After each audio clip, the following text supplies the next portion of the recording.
How many of you went to Bethlehem? Not yet. God is amazing because the child was born in Bethlehem. It was an amazing night. Many of you have experienced having firstborn, isn't it? And many of you have been excited about it, and Worry about it. the trip to the hospital, the stirring environment, the presence of family and friends. But on the first Christmas, a young pregnant Jewish found herself without decency of even a clean sheet. On a simple cot, in her hour of childbirth, her bed was thrown in a stable, and when the baby was born, with trembling yet thankful fingers, she wrapped the baby in clothes and laid him in a manger. It was a very simple birth. There is no room during the time. Down the hillside, from the small village, was a group of common shepherds, while the big bed was transpiring unannounced in Bethlehem. They had a surprise visit from heaven itself.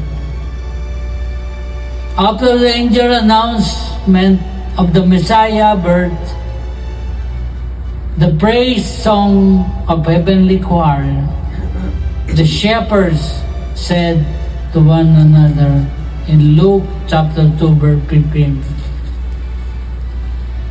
The shepherd began saying to one another, "Let us go straight to Bethlehem then and see this thing that happened which the Lord has made known to us." Bethlehem has a long story. You remember where Rachel died and was buried outside the city of Bethlehem. Then what happened then? Ruth, you see, Ruth fell in love with Boaz in Bethlehem. It was in Bethlehem where David tended the sheep of his father and where he has anointed king by the prophet Samuel. It was in Bethlehem centuries before the coming of Christ that Micah told would be the birthplace of the coming Messiah. Today, it is still a small village in the side of the same hill. There are more than 50,000 residents. Called the son of Israel, Israel's Palestinians control West Bank, their home. The tiny streets are invaded by over 1 million visitors each year. It's also a trouble awaiting, like every other city in the world, the coming of the Prince of Peace. Let us visit Bethlehem and while there, ask ourselves a question: is my life a Bethlehem? What do you mean by that? Bethlehem is a place of potentials. Bethlehem is a place of potentials. Think of it. Of all the place for the Messiah to be born, God chose Bethlehem. In Micah 5:2, little among thousands of Judah, he said.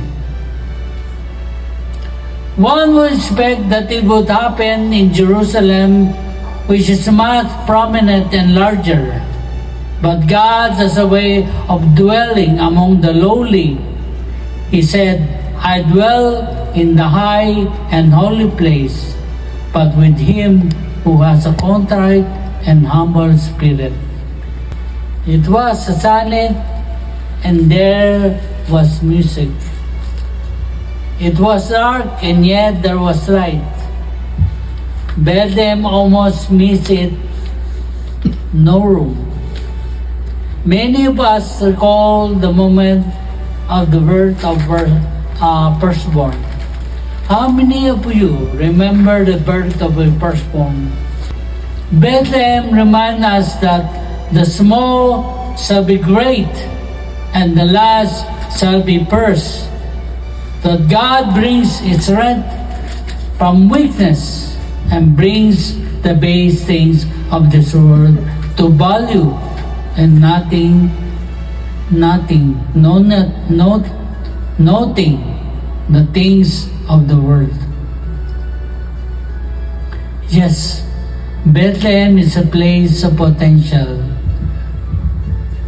Probably you feel insignificant, little among those around you. You, like Bethlehem, are just person God can use. Bethlehem is a place of potential, so are you. What do you think of yourself? Do you think of yourself a high or low? Remember, Bethlehem is a place of potential. God is specializing in lowly contrite heart. Those who humble themselves are elevated to a position. As God looks upon us today, He doesn't see us for what we are, but for what we could become.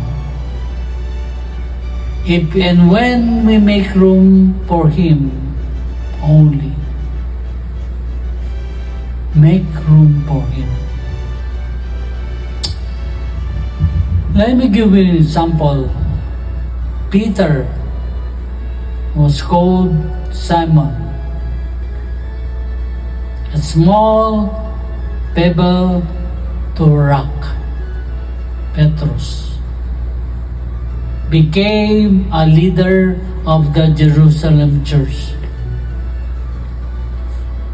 A very timid person, and yet God used him to be a leader of the church at Jerusalem. As the Lord looks into your life and my life, He sees us not for what we are now, but for what we would become. This is part of the message of Bethlehem. It's a place of potential. You and I have potentials.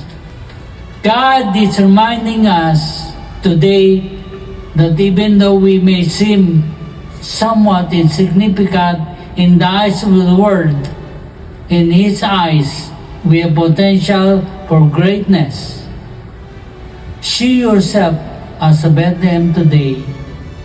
You too are a person of potential.